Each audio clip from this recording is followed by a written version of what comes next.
Dans l'assemblée des saints, assoiffé je me tiens, que ton onction descende sur moi. Conscient que mon destin est dans le creux de ta main, que ton onction descende sur moi. Je suis disposé, assoiffé, que ton onction descende sur moi. Je suis disposé, assoiffé, que ton onction descende sur moi.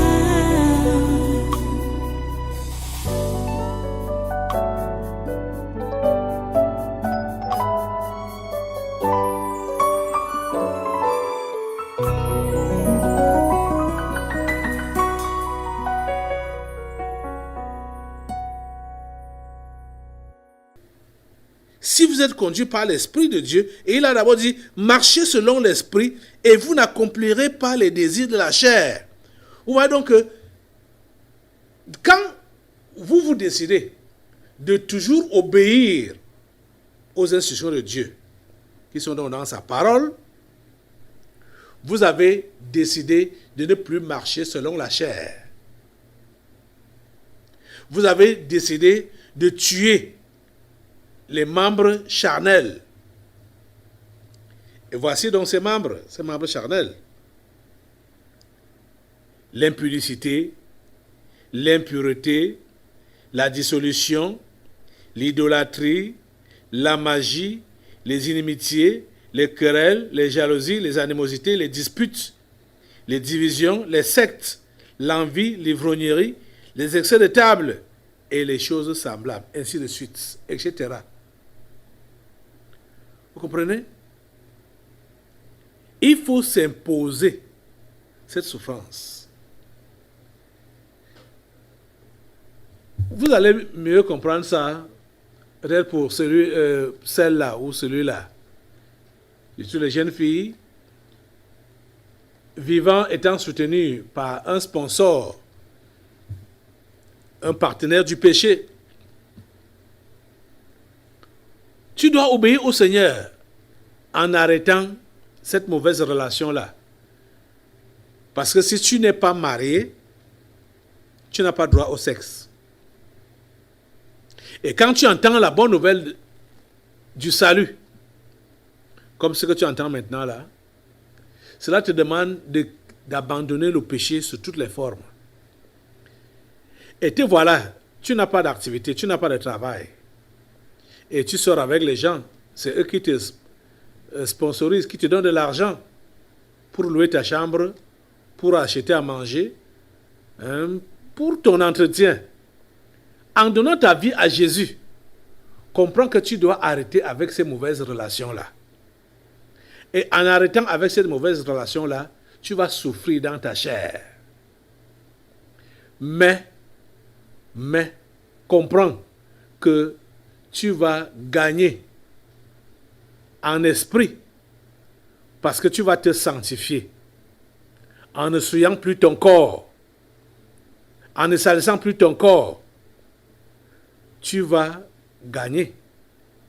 Mais dans ta chair, tu vas souffrir parce que non seulement tu n'auras plus à satisfaire tes désirs charnels, mais même tes besoins physiques, tes besoins nutritionnels ne seront plus comblés. Tu auras faim. Tu auras faim. Donc tu vas souffrir dans ta chair. Mais cette souffrance-là vaut la peine. Et le Seigneur permet que tous ceux qui ont cru en lui puissent vraiment passer par ces souffrances-là. C'est normal.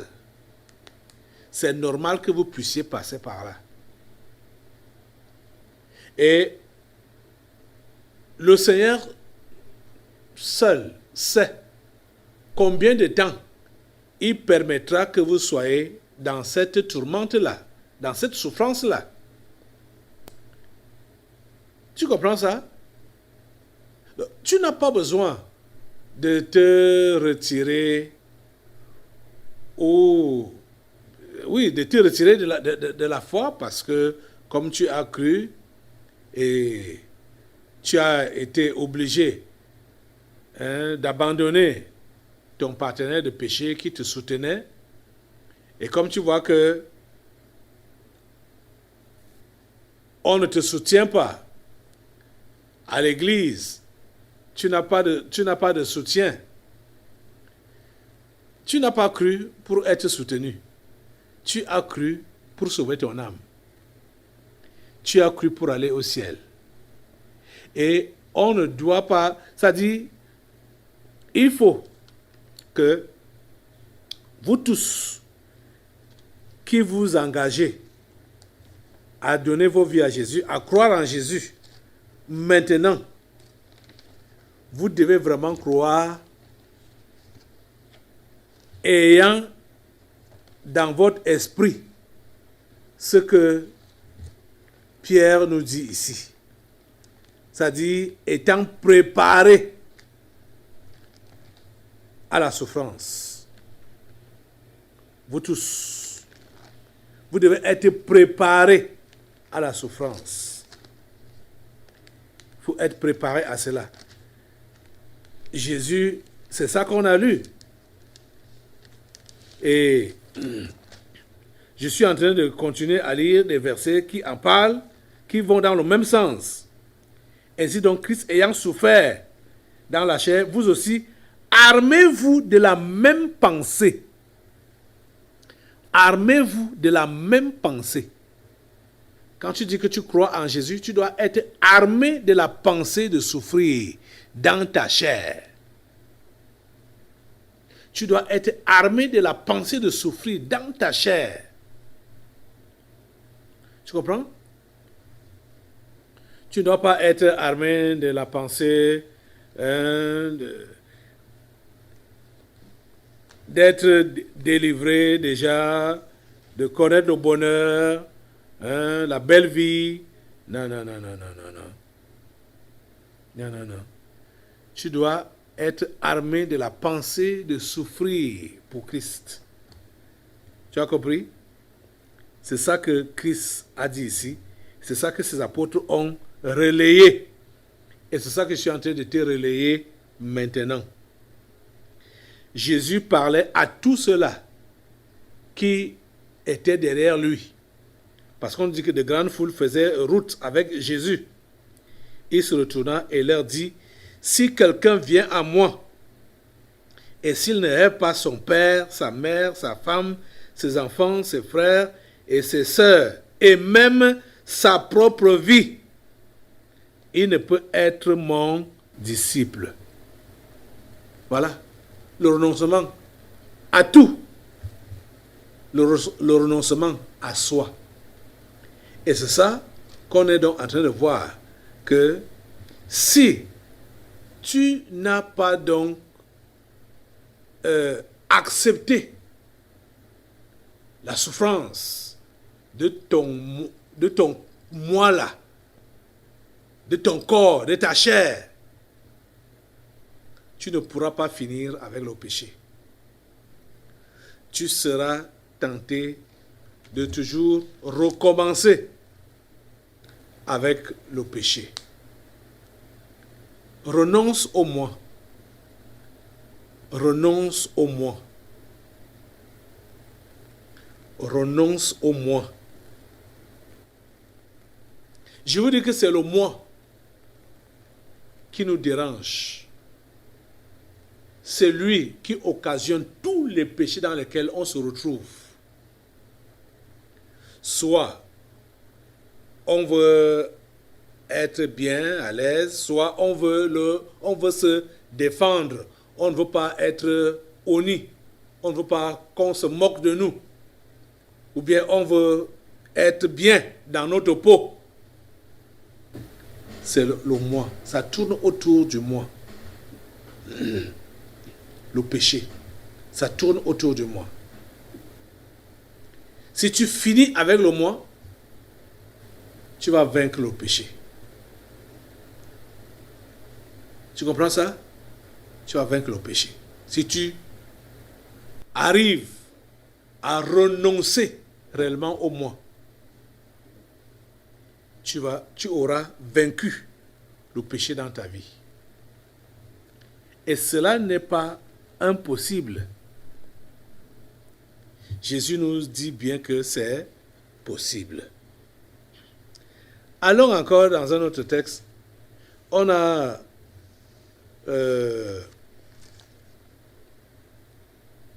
évoqué ça la fois dernière. Luc au chapitre 9. Luc chapitre 9, à partir du verset 23. Jésus dit, c'est lui toujours qui parle, il dit, puis il dit à tous, si quelqu'un veut venir après moi, qu'il renonce à lui-même, qu'il se charge chaque jour de sa croix et qu'il me suive, qu'il se charge chaque jour de sa croix. Ce sera facile pour toi de te charger de ta croix chaque jour si tu as renoncé à toi-même. Si tu as renoncé au moi, qu'il renonce à lui-même, qu'il se charge chaque jour de sa croix et qu'il me suive. Verset 24. Car celui qui voudra sauver sa vie la perdra. Mais celui qui la perdra à cause de moi la sauvera. Ça, c'est très important que nous puissions le comprendre. C'est mieux que tu perdes ta vie pour Jésus. Et quand tu as déjà considéré ta vie comme n'étant rien, c'est là que tu as gagné. Mais si tu veux prendre ta vie comme importante là, comme valant quelque chose, c'est là que tu la perds. Parce que quand tu considères que ta vie vaut quelque chose, c'est là donc que tu vas la protéger de toutes les manières et à n'importe quel prix. Mais quand tu comprends que tu as compris que ta vie ne vaut rien et que c'est Jésus qui vaut tout, tu ne vas pas te défendre. Et tu ne vas pas défendre cette vie-là. Tu ne vas pas la protéger à tout prix. Car celui qui voudra sauver sa vie la perdra, mais celui qui la perdra à cause de moi la sauvera. Verset 25. Et que servirait-il à un homme de gagner tout le monde s'il se détruisait ou se perdait lui-même? Car quiconque aura honte de moi et de mes paroles, le Fils de l'homme aura honte de lui quand il viendra dans sa gloire et dans celle du Père et des saints anges. Je vous le dis en vérité, quelques-uns de ceux qui sont ici ne mourront point qu'ils n'aient vu le royaume de Dieu. Que sert-il à un homme de gagner tout le monde s'il se détruisait ou se perdait lui-même? Ça sert à quoi de vouloir donc gagner le monde entier en perdant ton âme, en perdant ta vie? Ça sert à quoi? Ça sert à quoi? Que sert-il à un homme de gagner le monde entier, de gagner tout le monde, s'il perd son âme? Cher ami, est-ce que tu comprends cette question? Voilà donc, la plupart d'entre vous, vous êtes à la course des choses. Vous êtes à la course des choses. À la course de la carrière. Vous êtes derrière la carrière. Vous êtes derrière l'argent. Vous êtes derrière le positionnement. Vous êtes derrière la belle vie. Vous êtes derrière la promotion. Vous êtes derrière l'aisance. Cela sert à quoi? En perdant donc votre âme. Que sert-il à un homme de gagner tout le monde s'il perd son âme. Ça sert à quoi? Ça te sert à quoi? Allons, encore dans Marc, allons maintenant dans Marc au chapitre 8, l'évangile de Marc, chapitre 8, à partir du verset 31. Marc chapitre 8, à partir du verset 31. Alors il commença, Jésus, il s'agit de Jésus, alors il commença à leur apprendre qu'il fallait que le Fils de l'homme souffrit beaucoup. Et rappelez-vous qu'on nous a dit, Pierre nous a dit que Jésus a souffert dans sa chair. Et nous devons nous armer de la même pensée. Voilà ce qu'il disait, il avertissait. Il prévenait déjà dans ses disciples qu'il allait souffrir. Alors il commença à leur apprendre qu'il fallait que le Fils de l'homme souffrit beaucoup, qu'il fut rejeté par les anciens, par les principaux sacrificateurs et par les scribes, qu'il fut mis à mort et qu'il ressuscita 3 jours après. Il leur disait ces choses ouvertement, et Pierre, l'ayant pris à part, se mit à le reprendre. Vous voyez ça? Hey! Hey! Mais Jésus, se retournant et regardant ses disciples, réprimanda Pierre et dit, « Arrière de moi, Satan, car tu ne conçois pas les choses de Dieu. Tu n'as que des pensées humaines. » Puis, ayant appelé la foule avec ses disciples, il leur dit, « Si quelqu'un veut venir après moi, qu'il renonce à lui-même, qu'il se charge de sa croix et qu'il me suive. Car celui qui voudra sauver sa vie la perdra, mais celui qui la perdra à cause de moi et de la bonne nouvelle la sauvera. Et que sert-il à un homme de gagner tout le monde s'il perd son âme? Que donnerait un homme en échange de son âme? Car quiconque aura honte de moi et de mes paroles au milieu de cette génération adultère et pécheresse, le Fils de l'homme aura aussi honte de lui quand il viendra dans la gloire de son Père avec les saints anges. Il leur dit encore, je vous le dis en vérité, quelques-uns de ceux qui sont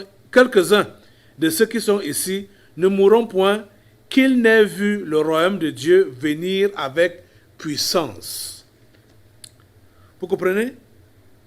Jésus a eu l'occasion de le dire et redire à tous ceux-là qui allaient après lui que les amis, si vous voulez gagner le ciel, comprenez que vous allez passer par la souffrance. Comprenez que vous avez un prix à payer. Le salut n'est pas gratuit. Déjà que cela a coûté la vie de Jésus, même nous autres qui voulons donc ce salut, nous devons comprendre qu'on doit le conserver. Déjà, l'avoir et le conserver par la souffrance. Il y a un prix à payer. Le prix à payer. Ce n'est pas ce que l'on vous a dit depuis longtemps là. Que croire en Jésus, c'est être délivré de tous ses problèmes, être délivré de toutes ses difficultés. Croire en Jésus, c'est être délivré de la misère, de la pauvreté, être délivré et devenir la tête et non la queue, être en haut et non en bas. Ce n'est pas ça. Ce n'est pas ça. Voici l'évangile que je suis en train de vous répéter. Les paroles de Jésus-Christ lui-même. Et les apôtres ont relayé. Et on voit que un apôtre comme Paul est en train de prendre l'exemple sur lui-même. Que comme il a cru, Et comme il avance dans sa foi, ce n'est pas en cajolant son corps, mais c'est en le traitant durement. Moi donc, je cours, non pas comme à l'aventure. Je frappe, non pas comme battant l'air, mais je traite durement mon corps et je le tiens assujetti, de peur d'être moi-même rejeté après avoir prêché aux autres. Voilà les paroles de Paul. Et c'est à cela qu'il nous invite. C'est à ça qu'il invite tous les chrétiens, tous les croyants. Et c'est à ça que Jésus a invité tous les croyants, tous les chrétiens. Nous devons être armés de cette pensée-là. Nous devons être armés de cette pensée-là. Jour et nuit. Et à tout moment. Il faut comprendre une chose. À partir du moment où tu ne veux pas souffrir pour Christ, tu as renoncé à ta foi. Tu as renoncé à ta foi. Ça, c'est clair. Dès que tu as dit non, ça va me créer des ennuis, cette foi va me créer des ennuis, cette vie chrétienne va me créer des ennuis, cette obéissance à la parole va me créer des ennuis, je préfère me réserver ou me retenir. Tu es en train de renoncer à ta foi. Tu es en train de renoncer à ta foi. Et Jésus a dit que celui qui fait ainsi, lui-même, il va aussi renoncer à lui. Il ne va pas le reconnaître. Il dit, car quiconque aura honte de moi et de mes paroles, le Fils de l'homme aura honte de lui quand il viendra dans sa gloire et dans celle du Père et des saints anges. Vous voyez donc ces gens qui vont prétendre qu'ils sont chrétiens et ils ne peuvent pas se prononcer pour Christ.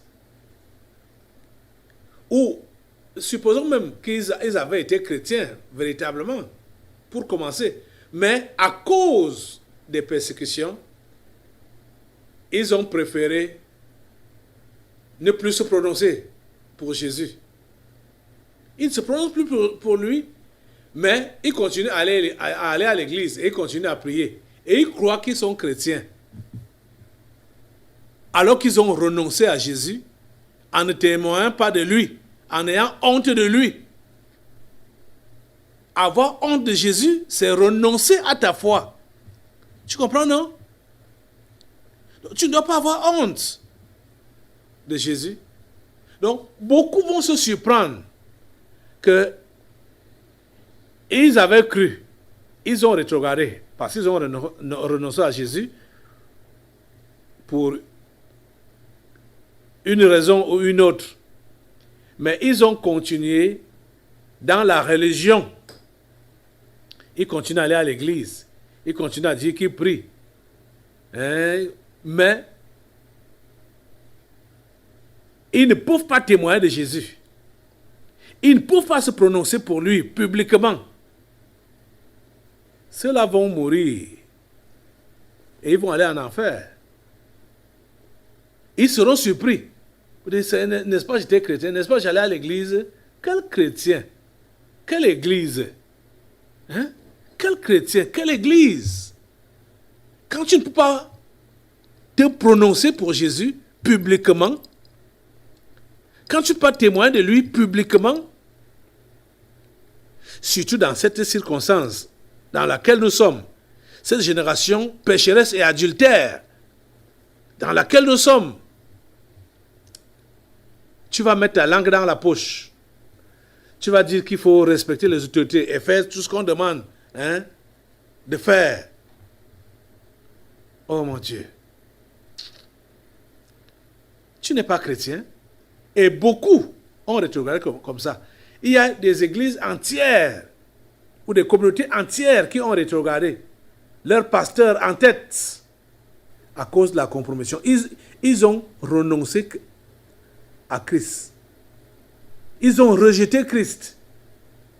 Et ils continuent à tenir les réunions, à prier, à lire la Bible et prétendent même peut-être qu'ils évangélisent. Pourtant, ils ne sont plus avec Jésus. Plusieurs seront surpris. Donc, comprends aujourd'hui que si tu es dans l'un de ceux-là qui a honte de Jésus, de parler de Jésus, de te prononcer publiquement pour Jésus, tu n'es pas chrétien. Tu as déjà renoncé à ta foi depuis longtemps. Depuis.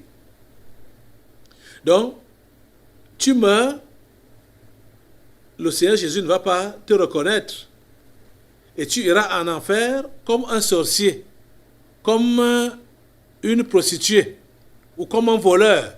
Tu iras en enfer comme tous les autres pécheurs là. Tu comprends, non? Parce que le pire des péchés même, ou le plus grand péché même là, c'est renoncer à Jésus. C'est ça. Le terrible des péchés. Renoncer à Jésus. Parce que celui qui a renoncé à Jésus, il lui est difficile vraiment de revenir. On peut commettre un péché, le péché vulgaire là, et reconnaître que ça c'est une erreur, c'est une bêtise. Je demande pardon, Seigneur, pardonne-moi, je renonce, je ne vais plus recommencer. Et on tient vraiment à sa promesse. Et on s'abstient de pécher encore. Mais celui qui a renoncé à Jésus et qui est trompé par l'esprit de la religion va seulement se surprendre quand il va mourir et il voit comment il descend en enfer. Il sera très surpris parce que pour lui, il a passé toute sa vie étant chrétien. Mais il ne savait pas que pour avoir eu honte de Jésus, parce qu'il faut que tu comprennes que renoncer à Jésus et avoir honte de Jésus, c'est la même chose. Hein? Donc, tu as honte de Jésus, tu n'as pas pu te prononcer pour lui, ça veut dire que tu as renoncé à Jésus, tu vas subir le même sort que n'importe quel pécheur. Aujourd'hui, il faut vraiment que tu le comprennes. Renoncer à toi-même. Donc, renoncer au moins va te permettre de vaincre tous les péchés vulgaires dans lesquels tu as l'habitude de te retrouver. Tu comprends, non? Je te dis la pure vérité. Parce que tous ces maudits péchés-là, on les commet pour satisfaire le moi. Comprends ça aujourd'hui et décide donc toi de renoncer à toi-même. De ne plus faire cas de ta vie. Renonce à toi-même. Ne fais plus cas de ta vie. S'il te plaît, à partir d'aujourd'hui, prends cette résolution-là. Prends cet engagement-là. Que Seigneur, à partir d'aujourd'hui, je te remets ma vie. Ma vie ne me dit plus rien. Ça ne me dit plus rien. Ma vie t'appartient. Tu la contrôles, tu la diriges. Je suis à toi, je suis ton esclave. Je suis ta propriété. Mets-toi déjà debout pour faire ces proclamations, pour t'abandonner vraiment au Seigneur. Abandonne-toi à lui, au nom de Jésus. Laisse de côté tous ces mauvais démons que toi-même tu as invités dans ta vie. Des démons comme le voyageur. Cet homme qui lui donne l'opportunité de te faire des propositions parce que tu es dans l'oisiveté et tu es dans des pensées charnelles, des pensées bizarres. Et quand tu es dans ces pensées-là, il va t'orienter quelque part. Mais le Seigneur ne veut pas que tu sois inutile. Le Seigneur ne veut pas que tu puisses t'égarer dans ce genre de pensée, dans ce genre de mauvaises actions. Mais le Seigneur veut que tu puisses être sa lumière, être son sel, de façon à éclairer ton entourage et à assaisonner ton entourage. Le Seigneur veut que tu témoignes de lui. Quand Jésus-Christ parle de ceux-là qui ont honte de lui, c'est ceux-là qui ne sont pas capables de pouvoir témoigner de Jésus. Aujourd'hui, prends cet engagement de te prononcer pour Jésus et de ne plus faire cas de ta vie. Même s'il faut qu'à cause de Jésus, tu puisses tout perdre. Tu n'auras pas perdu ta vie. Mais c'est quand tu veux préserver ta vie, comme plusieurs veulent donc préserver leur vie, parce que ils veulent préserver leur vie, préserver leurs études, préserver leur carrière, préserver leur position. C'est là que vous allez perdre. C'est là que vous allez tout perdre. Vous comprenez? Décidez de tout perdre et c'est là que vous allez gagner. Celui qui conservera sa vie la perdra. Mais celui qui la perdra à cause de moi la retrouvera, a dit Jésus. Jésus dit bien que la retrouvera. Ça veut dire que, franchement, ici sur la terre, tu l'as perdu parce que peut-être tu es mort martyr. On t'a massacré à cause de Jésus. À l'au-delà, tu vas retrouver cette vie que tu auras perdue ici-là. Mais si tu prétends donc, toi, conserver ta propre vie ici sur la terre, c'est là donc que tu la perdras éternellement. Parce que tu te préserves ici, tu n'auras que la vie terrestre à cause de la honte que tu as pour Jésus. Quand il va revenir, il ne va pas te reconnaître. Il aura honte de toi. Mais je ne connais pas celui-là. Je ne connais pas celle-là. Engage-toi pour Jésus aujourd'hui. Jésus-Christ, quel que soit ce que cela va me coûter, je m'engage pour toi. Je m'engage à te donner ma vie pour ne plus la reprendre.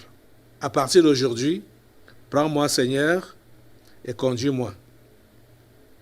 Même si je perds mon travail, même si j'interromps mon éducation, même si je ne me marie pas, même si je ne travaille pas, même si je suis chassé de mon travail, Seigneur, je suis à toi et je suis pour toi. À partir d'aujourd'hui, Seigneur, je me donne entièrement à toi, Seigneur, et je me donne pour la cause de la bonne nouvelle. Merci, ô Dieu, de m'enrôler dans ton armée. Je fais partie de tes soldats aujourd'hui. Merci, Seigneur, parce que tu fais cela. Au nom de Jésus, me voici entre tes mains. Me voici à ta disposition. Me voici, Seigneur. Merci, Seigneur, d'écouter cette prière. Merci, Seigneur, d'accepter cet homme, cette femme, cet enfant, ce jeune homme, cette jeune fille qui se livre à toi. Prends-les comme tu as promis et utilise-les pour la gloire de ton nom. Merci, Seigneur, d'écouter notre prière. Au nom puissant de Jésus, nous avons prié. Amen. Amen. Merci, Seigneur. Donc voilà, nous allons bientôt passer aux délivrances prophétiques, mais nous faisons ça dans la prière et dans l'adoration, en écoutant et en adorant le Seigneur. Je reviens pour les délivrances prophétiques. Dans l'assemblée des saints, assoiffé je me tiens, que ton onction est conscient que mon destin est dans le creux de ta main, que ton onction descend sur moi. Je suis